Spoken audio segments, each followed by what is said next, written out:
I think understanding what's happened in AI in recent years, it's kind of, there was this moment when AIs became sort of fluent in dealing with human language, which happened, sort of the ChatGPT moment of late 2022. Nobody expected it to happen, including people working on ChatGPT, including people like me.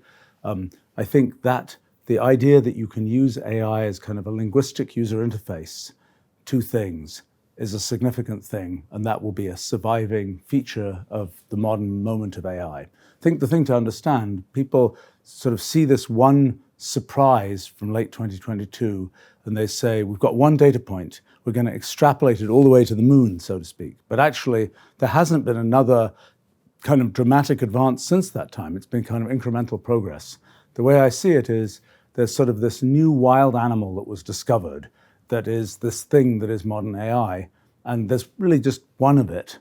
And the thing that really gets us value is the harnesses we put on that wild animal, the ways that we can use that wild animal to do things we actually want to do at sort of at an engineering level, so to speak. And so in our world, we've spent the last 4 decades or so building our computational language to kind of describe the world in a precise computational way.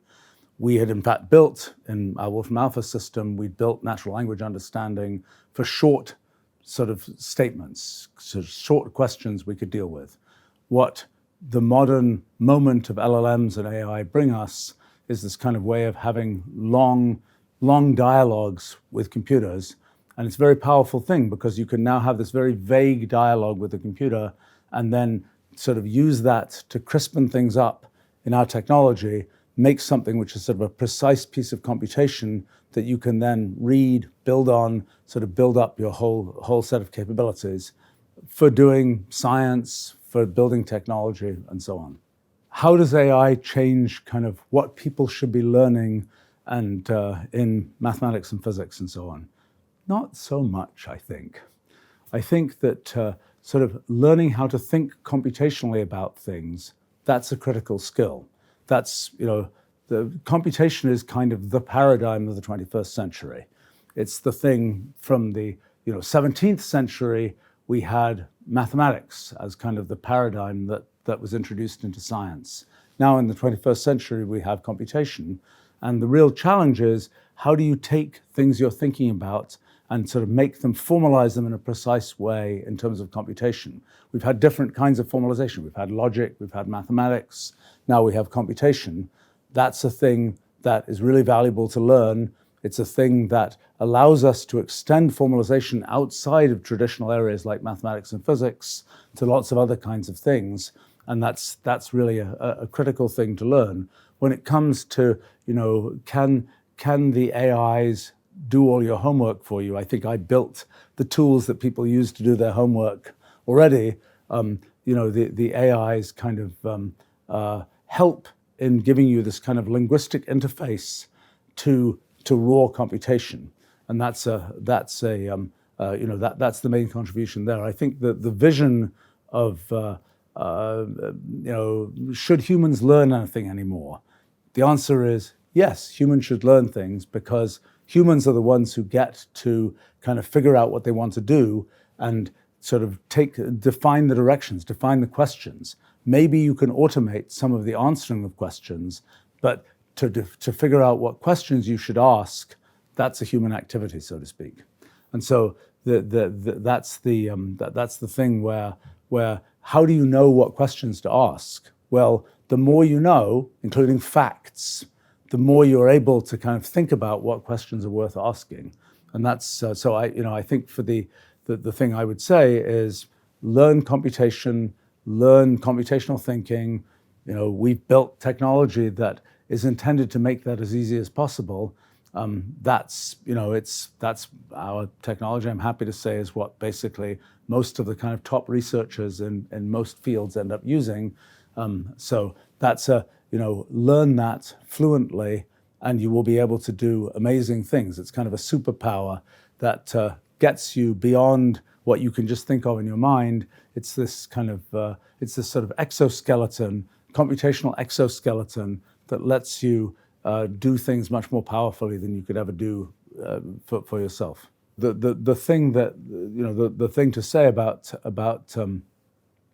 kind of the role of us humans is there's an infinite number of directions one can go.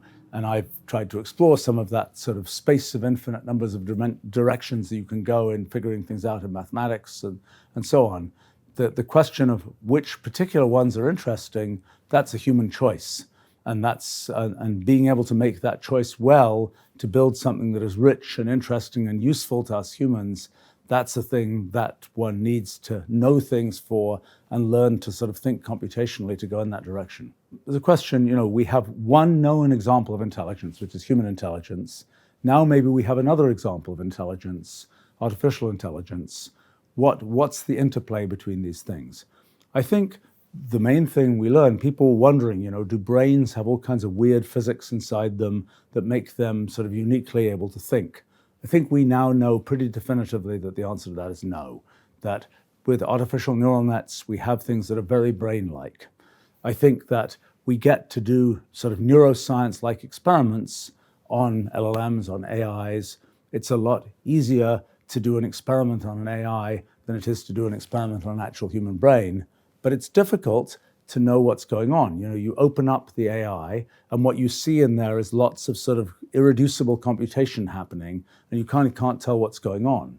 Can you define experiments? Well, you can do experiments very much like neuroscience experiments. You can kind of, you can short out one piece of the neural net just as you can short out one piece of a brain or something, or it's been shorted out by something else and see what the consequences are. You can do the same kind of thing. You can do kind of lesion experiments.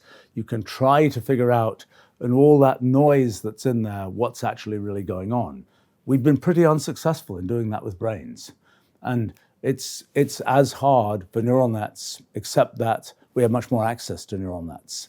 I think it's a very interesting direction. I mean, I've certainly wondered, just like in physics, we know there are kind of laws of motion about what happens in sort of mechanics.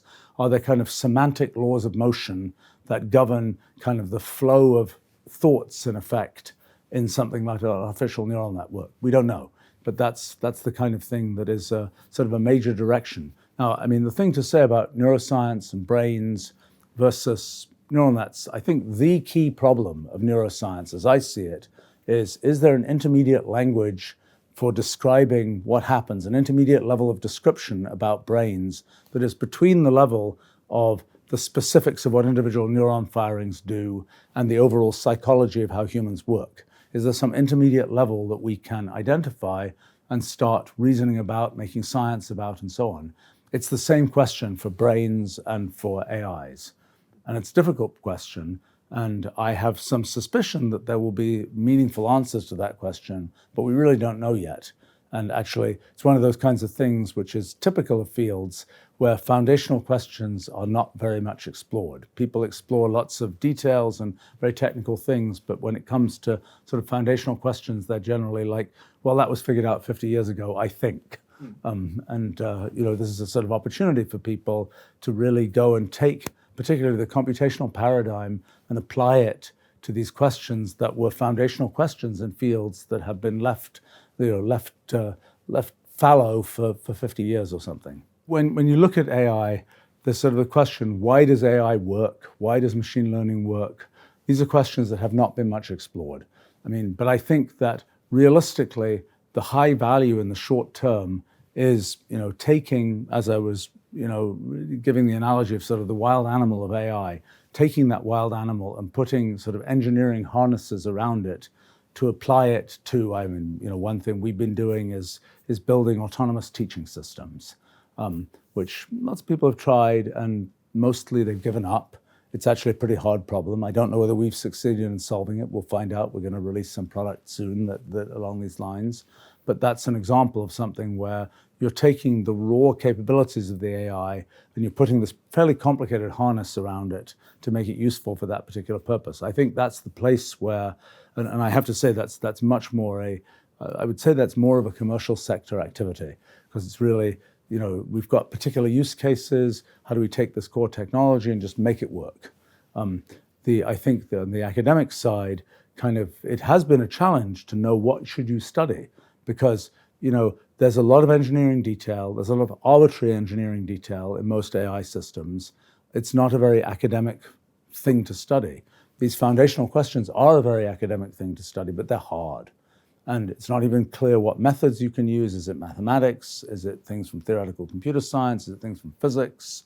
It's some combination, I suspect, and some things I've been trying to build that sort of merge those areas together to let you say sort of foundational things. But I think we're in a transitional moment because a lot of people, in computer science departments, for example, are like, we should study AI.